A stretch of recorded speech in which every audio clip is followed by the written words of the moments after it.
Мороз и солнце. День чудесный. Так начинались стихи великого русского классика Александра Сергеевича Пушкина. И именно так мы представляем себе картину ясного зимнего дня. Но для водителя зима – это настоящее бедствие. И если в недалеком прошлом автомобили на всю зиму ставили в гараж, то сейчас отказаться от личного транспортного средства весьма сложно.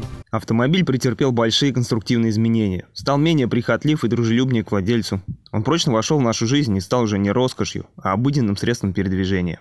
Но в зимний период появляются определенные трудности, с которыми придется столкнуться любому водителю. Конечно, сейчас не нужно заливать горячую воду в радиатор и вечером ее оттуда сливать, а также заносить каждый вечер аккумулятор в тепло. Однако есть моменты, которые будут актуальны. О них мы расскажем вам и, главное, поможем подготовиться к зимним капризам природы.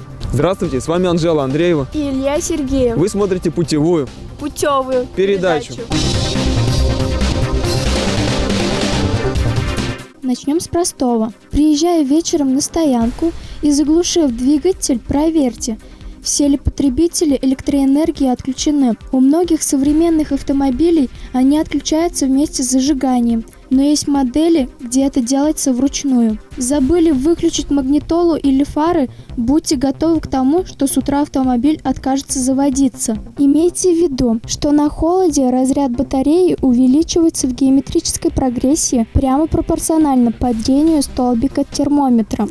Что касается стеклоочистителей, то их лучше приподнять. И к стеклу не примерзнуть, и найти будет легче, если заметет. Многие автомобили оснащены автозапуском. Этим уже никого не удивить. Конечно, это удобно выйти и сесть в теплый салон. Но имейте в виду, что таким образом вы не только увеличиваете износ двигателей и трансмиссии, но и очень здорово вредите окружающей среде. Почему? Давайте разберемся. Во-первых, это, конечно, стартер. Когда вы заводите двигатель с автозапуска, он вынужден проворачивать не только цилиндропоршневую группу, но и всю трансмиссию в целом. А масло в ней значительно гуще, чем в двигателе. А на морозе он становится похожим на пластилин. А теперь представьте, сколько в вашем дворе автомобилей. И если каждый будет заводиться с автозапуска, какой смог будет стоять в округе. И дышать этим будете именно вы и дети, которые едут в садик и в школу каждый день. Все по той же причине не стоит долго прогревать автомобиль. Завели, быстро обмели и в путь. Но не газ в пол, а спокойно и размеренно. Даже если температура двигателя вышла на рабочий уровень, это не значит, что детали трансмиссии и подвески тоже отошли от морозной ночи. Двигайтесь аккуратно, проезжайте неровности плавно, без лишнего рывка, хотя бы первые 2-3 километра. Так вы дадите амортизаторам и другим узлам отогреться и продлите их срок службы. Плюс и на топливе сэкономите, и на ремонте. Сейчас у многих машин есть так называемый зимний пакет. Это обогрев зеркал, стекол, сидений и даже руля. Но имейте в виду, что чем больше электропотребителей, тем сложнее аккумулятору, особенно если ему уже не первый год. Постарайтесь свести к минимуму использование электропотребителей, особенно в сильный мороз. Как бы это странно ни звучало. Чтобы с утра долго не бегать вокруг своей ласточки, на зеркала можно надеть старые рукавицы, а на лобовое стекло постелить покрывало. Отличное спасение от ночного иния. Чтобы не садиться на холодное сиденье, вынесите из дома теплую подстилку.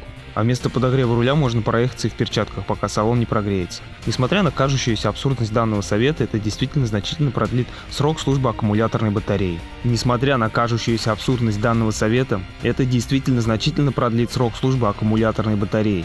Бывает так, что двери могут обмерзнуть, особенно это касается личинки замка. Такое часто происходит после мойки авто. Тут на помощь могут прийти так называемые размораживатели замков. Но, увы, при минус 10 они уже становятся неэффективными из-за малого содержания изопропилового спирта в составе. По той же причине замерзает и омывающая жидкость в бачке. Производители экономят и снижают концентрацию изопропанола в составе. Ну а после минус 22 градусов даже чистый изопропиловый спирт имеет свойство замерзать. Поэтому в такие холода незамерзайку на трассе вы не увидите. Лучшим средством для разморозки станет любой кожный антисептик из аптеки, содержащий этанол. Например, муравьиный спирт. Поможет в любой мороз, так как имеет крайне низкую температуру замерзания и отлично связывается с водой, испаряя ее и высушивая полость замочной скважины. Кстати, температура замерзания изопропилового спирта всего минус 22 градуса.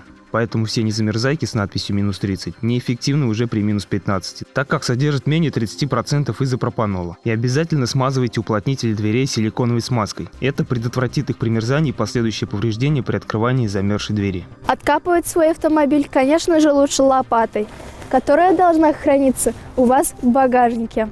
А еще лучше будет, если к снеговой лопате дополнится небольшая штыковая лопата, на случай, если нужно будет разбивать ледяной бруствер.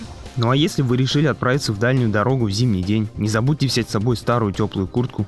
Поможет не испачкаться, если вдруг колесо нужно менять. Также не лишней будет и газовая горелка с сжигалкой и одеяло. В дороге бывает всякое. Если двигатель ненароком заглохнет, это поможет какое-то время согреть салон. Да, надолго ее не хватит, но скорее всего хватит до приезда помощи.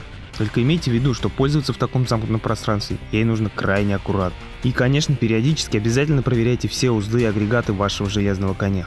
При необходимости снимите и зарядите аккумулятор, проверьте уровень технических жидкостей, исправность электрооборудования, оцените состояние радиатора печки. Проверьте, не течет ли антифриз в салон. Проведите комплексную диагностику ходовой части и трансмиссии у квалифицированных специалистов. Ведь одно дело сломаться в теплый летний день, а другое в 25-градусный мороз где-то в глубинке. Недаром говорят, береженого Бог бережет. Надеемся, что эти советы помогут вам не попасть в трудную ситуацию и облегчат зимнюю эксплуатацию вашего автомобиля. Будьте крайне аккуратны на дорогах и не рискуйте, если не уверены в безопасности маневра. Помните, что от этого зависит не только ваша, но и чужая жизнь. Благодарим вас за просмотр. С вами были Илья Сергеев И Анжела Андреева. Берегите себя и своих близких.